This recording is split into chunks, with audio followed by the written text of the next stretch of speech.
When my husband asked me for a break, I thought he just needed space. But 3 weeks later, when he returned, the words he spoke shattered everything I thought I knew about us. I still remember the moment so clearly, like it's burned into my memory. My name is Emily, and I thought I had a good marriage. Not perfect, no marriage is perfect, but good enough to feel safe in. I had been with Daniel for almost 10 years, and in that time, we built what I believed was a life of trust, stability, and love. We had our routines, our inside jokes, our traditions. Every Sunday morning, we'd sit at the kitchen table, sipping coffee and reading the paper, while he teased me about always reading the horoscopes first. It wasn't a fairy tale, but it was ours, and it felt solid. Or at least, that's what I told myself. Looking back now, I can see the cracks I tried to ignore. The late nights at the office that became more frequent. The way his phone seemed to always be face down on the counter. The hugs that grew shorter, the kisses that felt like habit instead of passion. But at the time, I brushed it all aside. I told myself this was just marriage fatigue, that after so many years together, things naturally lose a little spark. Everyone goes through that, right? But then came the night that changed everything. We were sitting on the couch, the TV playing some show I wasn't even paying attention to, when he suddenly muted the volume. He turned to me, his face strangely calm, and said, "Emily, I think I need a break from us." At first, I laughed nervously, thinking it was a joke. But he didn't laugh. His expression didn't change. He said he needed space, time to think, time to figure himself out. I just sat there, frozen. My mind was racing, my chest felt tight, and yet no words would come out. I kept thinking, what does that even mean? A break from our marriage? Who asks for that? When I finally managed to speak, my voice sounded small, almost childlike. A break? From me? He didn't flinch. He just nodded. He promised me it wasn't about anyone else, that he just needed time alone, that I shouldn't worry. He even had the audacity to say, "This will be good for us. I just need clarity." I wanted to scream, to demand answers, to beg him not to walk out that door. But instead, I sat there in silence, stunned, while he packed a small bag and left.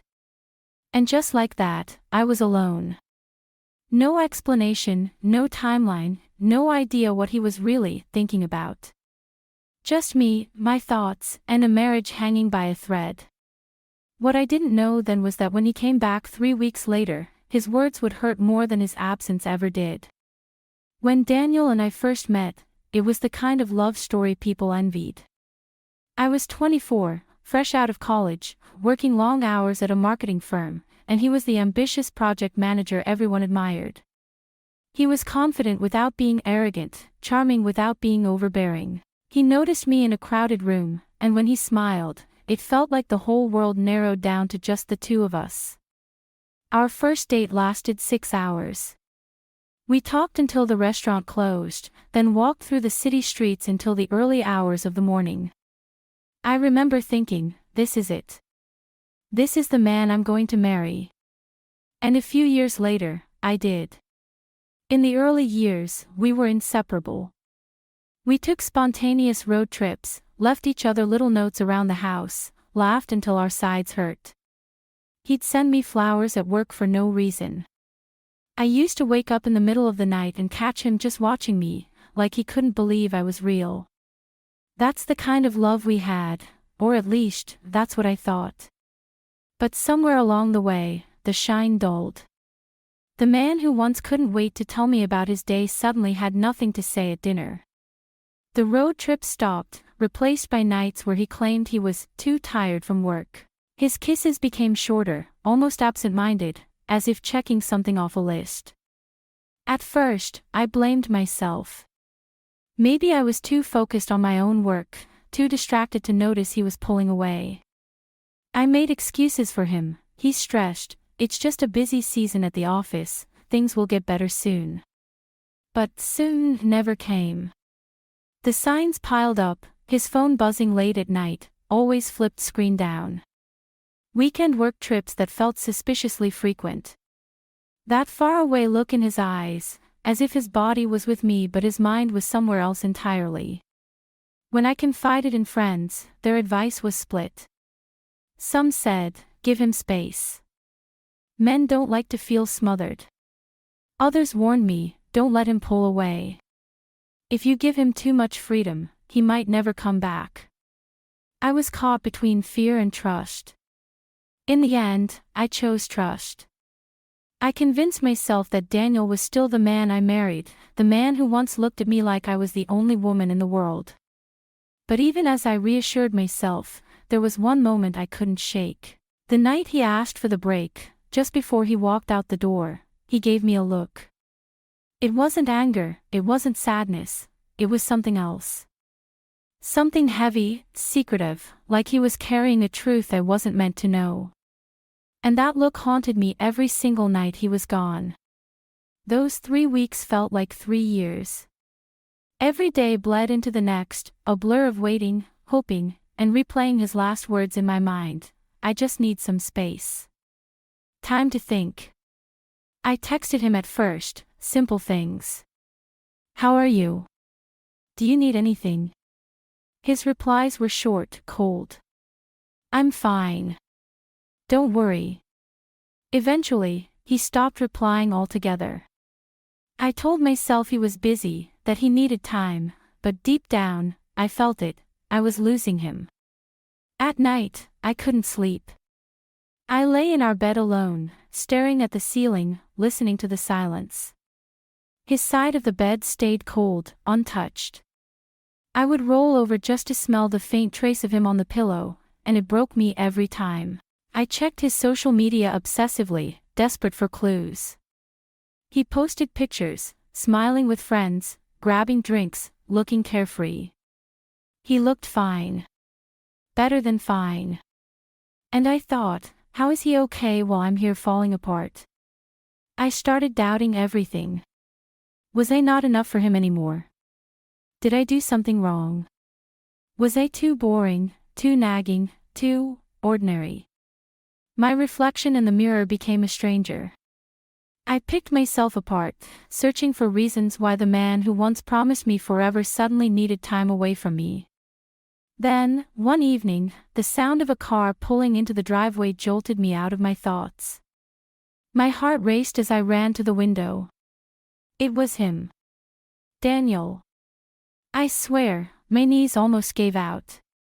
I thought, finally. He's come back. He's realized he wants us, wants me. When he walked in, he looked calm. Too calm. I threw my arms around him, but he barely responded. I pulled back, searching his face for warmth, for love, but his eyes were distant. And then, with the same calmness he'd had the night he left, he said the words that shattered me, Emily. I think I'm in love with someone else.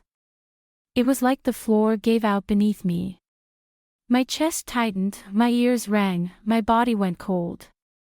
I stood frozen, staring at him, waiting for him to take it back, to laugh and say it wasn't true. But he didn't. He just stood there, expressionless, as if delivering a business report instead of breaking my heart.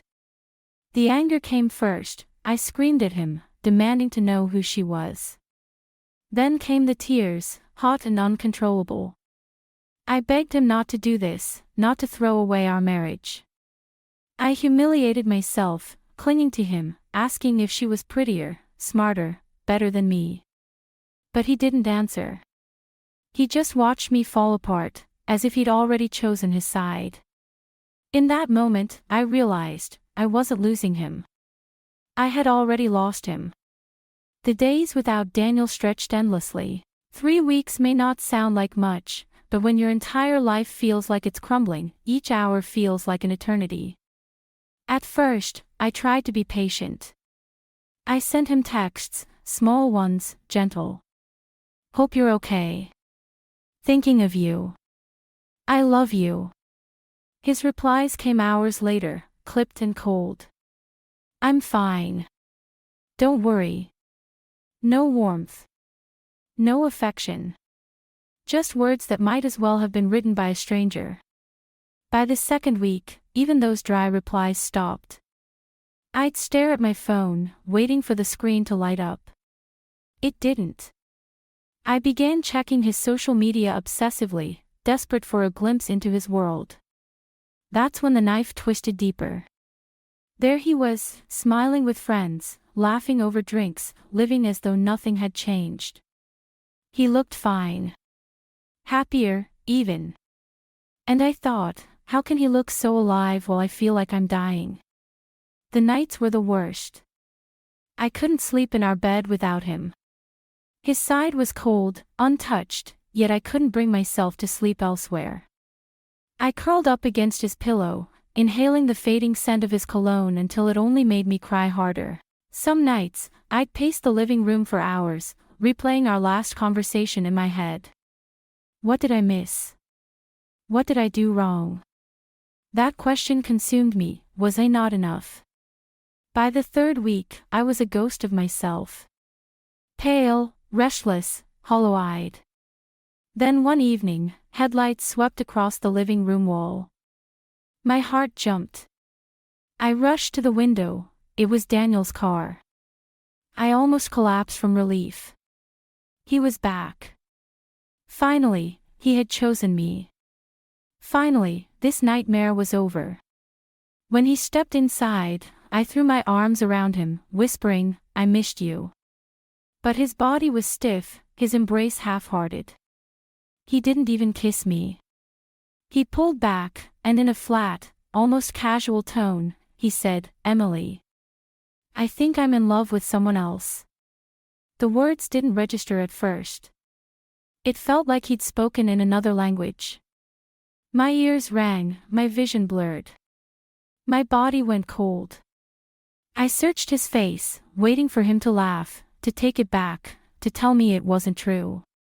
But he didn't. His eyes were steady, almost detached, like he was reading lines from a script. Something inside me shattered. I screamed at him, demanded to know who she was. When it started, why? The answers never came. Instead, the anger dissolved into sobs, then into desperation. I begged him not to throw everything away. I clung to him, humiliating myself, asking if she was prettier, smarter, better than me. He didn't reach for me. He didn't even look guilty. He just stood there while I crumbled, as if he had already walked out of our marriage long before his body followed. In that moment, I knew, I wasn't just losing Daniel. I had already lost him. The days after Daniel's confession were the darkest I've ever lived through. I barely ate. Food had no taste, no meaning. Sleep was impossible. Every time I closed my eyes, I saw his face as he said those words. "I think I'm in love with someone else." I cried until my body was too exhausted to produce tears. Some mornings, I would just sit on the kitchen floor in my pajamas, staring at the clock, wondering how my life had unraveled so quickly. My friends tried to help, though their advice only tore me in different directions. Some urged me to fight for him. "Don't let her win. Men make mistakes. He'll come back if you show him what you mean to him." Others were harsher. "Emily, wake up. He chose her. Don't you dare let him humiliate you again." My family tried to rally around me, but even their comfort couldn't erase the ache of betrayal. My mother hugged me tightly one night and whispered, "You deserve better." And I wanted to believe her. But all I could think was, then why wasn't I enough for him?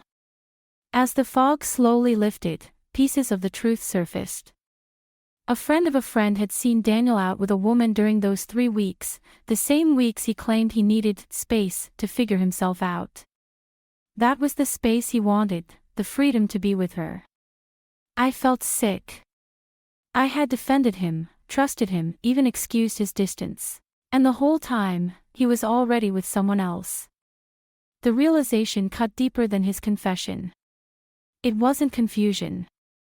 It wasn't a temporary lapse. It was betrayal, deliberate and cruel. But strangely, that knowledge became a turning point. The tears started to dry, replaced by something else: resolve. If Daniel had already destroyed our marriage, I wasn't going to let him destroy my dignity too. I forced myself to eat again, even if just a little. I went back to work, hiding the wreckage inside me behind forced smiles. I accepted invitations from friends, even when I wanted to stay in bed all day. And eventually, I walked into a therapist's office, trembling, but ready to start untangling the mess of pain and shame he had left me with. For the first time in weeks, I wasn't just surviving. I was reclaiming. 3 months had passed since Daniel walked out of our home. 3 months of rebuilding myself from ashes I never thought I'd rise from. Therapy had become my lifeline, friends my anchor, and work my sanctuary. For the first time in years, I was starting to feel like me again, independent, stable, and, above all, free. So when I opened my front door one rainy evening to find Daniel standing there, I almost didn't recognize him. His clothes were wrinkled, his hair unkempt, and his once confident eyes were hollow. He looked nothing like the man who had walked out on me with such certainty. "I need to talk to you," he said, voice trembling. I didn't invite him in right away. I just stood there, leaning against the doorframe, waiting. He ran a hand over his face, then blurted out, "She left me. The woman I thought I wanted, she wasn't real. It was a fling, an escape. Nothing more." I threw away everything for nothing. The rain tapped against the pavement like a cruel applause to his confession. "I made the biggest mistake of my life," he continued, his voice cracking. "I want to come home. To our home. To you."